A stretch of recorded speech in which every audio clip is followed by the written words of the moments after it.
जैसे इतने शब्दों को सुना है नारद भगवान डर गए।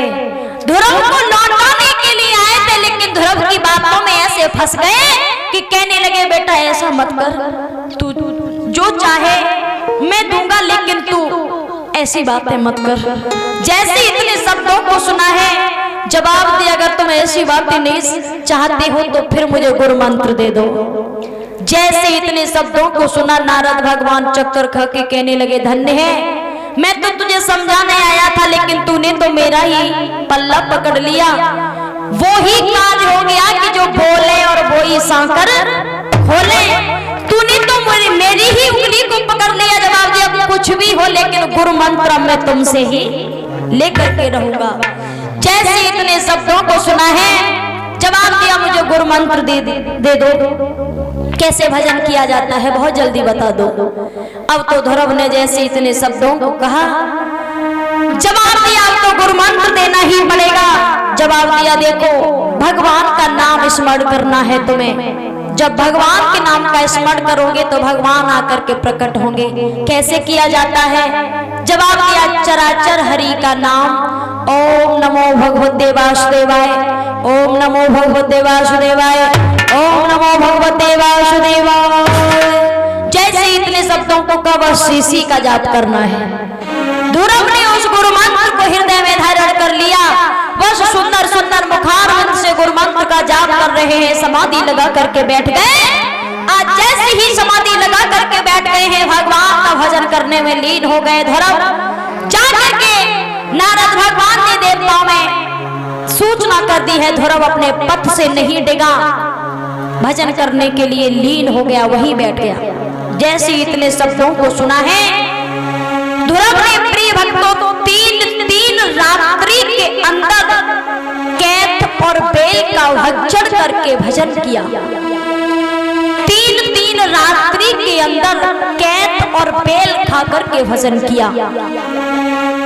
इस तरह से धीमे धीमे समय बीतने लगा। जब भजन करने में लीन हो गया तब ध्रुव की उम्र 5 वर्ष की है। सोचिए नन्हा सा बालक उस वन में अकेला कैसे भजन करता होगा, कैसे तीन रात्रि के अंदर कैथ बेल खा करके भजन करता होगा। नन्हा सा बालक अकेला सा ध्रुव उस वन में भगवान का भजन करने लगा है। इस भजन करते करते इस तरह ध्रुव को समय बीतने लगा है। 1 महीना बीत गया। 1 मास जब व्यतीत हुआ है, दूसरा महीना लगा, तब ध्रुव ने 6 दिन के पीछे सूखे घास और पत्ते खा करके भजन किया। तीसरा महीना जब लगा है 9 दिन के पीछे जल पीकर भगवान का भजन किया।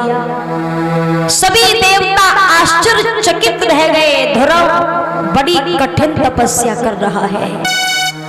4वां महीना जैसे ही लगा है ध्रुव ने केवल हवा का ही आहार किया, कुछ नहीं खाया न कुछ पिया है। 5वां महीना लगते ही ध्रुव ने श्वास को खींच करके एक पैर के अंगूठे पर खड़े होकर के भगवान का भजन किया। धन्य है ध्रुव जैसा भक्त, एक पैर के अंगूठे पर 5वें महीने में खड़ा हो गया और श्वास को खींचने लगा है। बहुत देरी तक श्वास को खींच करके रखता है, भजन कर रहा है। प्रभु आकर के मुझे दर्शन दो, तुम्हारे सिवा मेरा कोई नहीं है। तब इंद्र का इंद्रासन हिलने लगा। ओहो, कोई परम भक्त इतनी कठोर तपस्या कर रहा है कि इंद्र का इंद्रासन हिलने लगा। इंद्र सोचने लगा है कि मुझे ऐसा लगता है कि मेरा इंद्रासन ये छीन लेगा, इतनी कठोर तपस्या कर रहा है। सभी देवता एकत्रित होकर इकट्ठे होकर विष्णु जी के पास में गए और जाकर के स्तुति करने लगे। हे नाथ, ध्रुव को जाकर के दर्शन दो, वरना ध्रुव हमारे सिंहासन को छीन लेगा। आप जाकर के दर्शन दीजिए। तब भगवान विष्णु वहां से चले हैं, जाकर के ध्रुव को दर्शन दिया। दर्शन दे करके आवाज लगाई है, ध्रुव नेत्रों को खोलो, तुम्हारे सामने आ गया हूँ, आइए बेटा। ध्रुव ने नेत्र खोले तो भगवान अपनी गोद में ध्रुव को बिठाए हैं। ध्रुव ने देखा है, पिताजी कह करके पूछा, पिता तुम ही मेरे पिता हो, क्या आप ही मेरे पिता हैं? भगवान श्री हरि कहने लगे, हाँ बेटा मैं ही तेरा पिता हूँ, मैं ही तेरा पिता हूँ, बताइए तुझे क्या चाहिए? ध्रुव कहने लगे, मुझे कुछ नहीं चाहिए, अगर तुम मेरे पिता हो तो मेरी मैया के पास में मुझे ले चलो।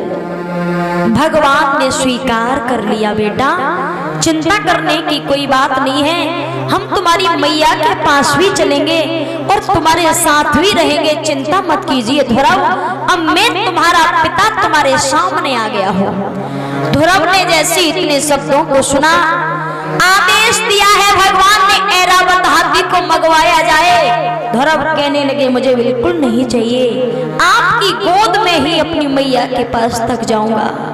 भगवान कहने लगे, धन्य है ध्रुव, तेरे जैसा बेटा जो कि तूने इतनी परम भक्ति के साथ अपने पिता को जीत लिया। तेरे पिता तेरे सामने खड़े हैं, तू मनमाना वरदान मांग ले। जवाब दिया, मुझे कुछ नहीं चाहिए, तुम मेरी मैया के पास में चलो। ध्रुव वहां से चले हैं तो सबसे पहले ध्रुव भगवान को कहां ले गए? अपनी मौसी के पास। देखिए कितना समझदार है वो बेटा, कोई और नहीं, उसकी माँ ने ही उसको शिष्टाचार सिखाया था, उसकी माँ ने ही उसको ये सुंदर नीति सिखाई थी। माताओं, अगर माँ चाहे तो बच्चे को सुंदर गद्दी दिलवा दे, अगर माँ चाहे तो बेटे को मिट्टी में मिला दे। बेटा की जो आगे की परवरिश होती है वो माँ के ही हाथों में होती है, प्रथम गुरु होती है बच्चे की माँ। आज मैया ने इतने सुंदर सुंदर विचारों के साथ में ध्रुव को सिखाया। ध्रुव सबसे पहले भगवान को लेकर के अपनी मौसी के पास में पहुंचे हैं और जाकर के चरणों को छुआ। मौसी, धन्य है तेरी जैसी मौसी जो कि तूने मुझे सच्चा रास्ता दिखाया। मौसी लज्जा की वजह से, शर्म की वजह से घुटनों में सर दे करके रोने लगी। ध्रुव ने अपने हाथों से अपनी मौसी की आंसुओं को पोंछा और जवाब दिया, मौसी अगर तुम मुझे धकेला नहीं मारती तो शायद मुझे भगवान की प्राप्ति नहीं होती।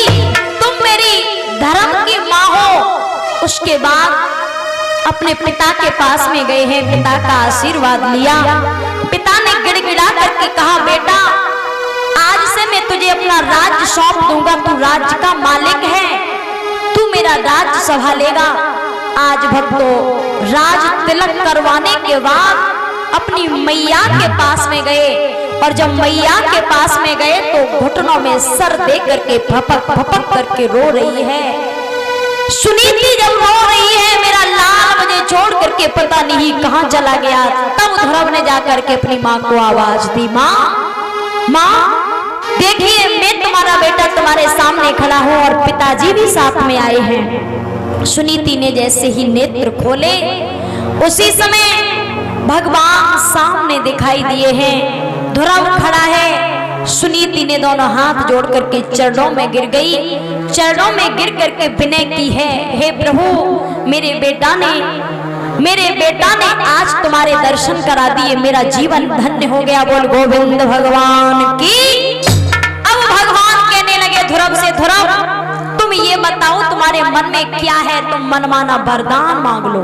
ध्रुव ने जवाब दिया, मैं कुछ मांगना नहीं चाहता हूँ, मेरे लिए तो इतना ही काफी है कि मुझे आपकी गोद मिल गई। जैसे इतने शब्दों को सुना, ध्रुव अपने पिता का प्यार पा रहे हैं और कहने लगे हैं, पिताजी